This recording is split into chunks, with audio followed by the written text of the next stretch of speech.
महाभारत में एक पात्र है जिसका नाम है एकलव्य।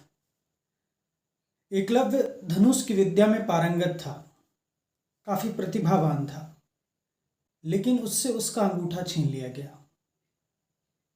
क्यों? क्योंकि वह नीच जाति से आता था और धनुष विद्या सीखने का अधिकार सिर्फ क्षत्रियों को दिया गया था। ये बात गलत लगती है ना, कि जब जाति के आधार पर किसी की प्रतिभा को खत्म कर दिया जाए। आज की व्यवस्था में आरक्षण के नाम पर कुछ ऐसा ही हो रहा है। सामान्य वर्ग की प्रतिभा को इसलिए काटा जा रहा है क्योंकि वह अगड़ी जातियों से आते हैं, और ये अंगूठा किसी ज़रूरतमंद के लिए मांग लिया जाए तो कोई गलत भी नहीं है।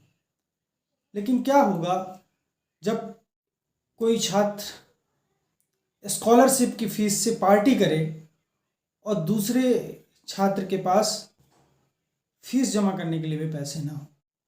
उसे स्कॉलरशिप सिर्फ इसलिए ना दी जाए क्योंकि वो सामान्य वर्ग से आता है। आरक्षण की व्यवस्था बुरी नहीं है, आरक्षण होना चाहिए, लेकिन समाज में जो पिछड़ा वर्ग कहा जा रहा है उसमें सभी लोग पिछड़े नहीं हैं।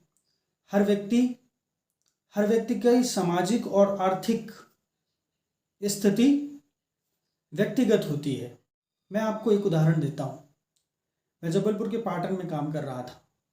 वहाँ पे एक गांव है कैमोरी। कैमोरी में एक यादव जी हैं, उनके पास 3600 एकड़ ज़मीन।